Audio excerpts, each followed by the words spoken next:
అందరికీ నమస్కారం.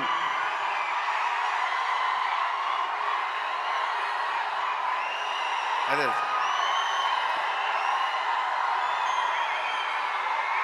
ముందుగా ఐ విష్ నరేష్ గారు ఆల్ ద బెస్ట్. చాలా ప్రౌడ్గా ఉన్నారు సార్ మీరు ఇవాళ. I wish you all the best. Cinema పెద్ద హిట్ అవ్వాలని మనస్ఫూర్తిగా కోరుకుంటున్నాను. నాకు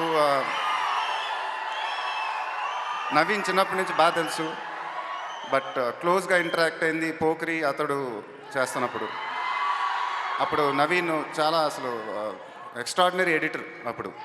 అండ్ పాటలు కానీ ఫైట్లు కానీ ఏమైనా కొత్తగా ఉండాలంటే నవీన్ దగ్గరికి వెళ్ళేవాళ్ళం. అండ్ అలా ఒక 2-3 సార్లు నా సినిమాలో ఫైట్లు కూడా ఎడిట్ చేశాడు. And I knew that he was very very talented. But ఒక ఎడిటర్గా ఉన్నప్పుడు నాలెడ్జ్ ఏంటంటే మనకి సినిమాలో మోస్ట్ డిఫికల్ట్ క్రాఫ్ట్ అనేది ఎడిటింగ్. సో ఆ ఎడిటింగ్ తెలిసినప్పుడు I think everything else becomes easy. And so అప్పుడు నేను మాటల్లో నవీన్ అడిగాను, పెద్ద నాకేంటి ఏమవుదాం అనుకుంటున్నామని. అదే యాక్ట్ చేద్దాం అనుకుంటున్నాను అన్నాడు. అంటే అప్పుడు నాకు జోక్ చేస్తున్నాడా సీరియస్గా ఉన్నాడా తెలియలేదు, ఎందుకంటే అప్పుడు చాలా బాగా లావుగా ఉండేవాడు నవీన్.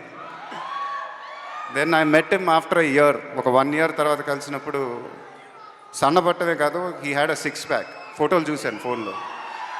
అంటే I was really shock. And అది ఒక హార్డ్ వర్క్ డెడికేషన్ ఉంటే తప్ప అలా ఎవరు చేయలేరు. సో నేను ఎప్పుడు నమ్ముతాను మనం హార్డ్ వర్క్ చేస్తే సక్సెస్ వస్తుందని. So I wish him all the best.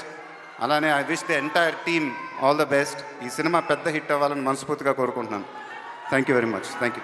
Actors ఎప్పుడు అనుకుంటుంటారు, I think nowadays everybody dances very well, but if I have to think about anybody, అది Nani was just being sweet and trying to compliment me. But I think అంటే దీని గురించి మీకు ఎక్కువ చెప్తే ఆయన చాలా లైఫ్ ఇస్ టు ఎంజాయ్. ఏదో తెలియకుండా నాలుగో అయిపోయింది, బట్ ఓకే. వైఫ్ను వదిలేసి వేరే మోడర్న్ అని వద్దు, మన వైఫ్లోనే అన్నీ ఉంది. అలా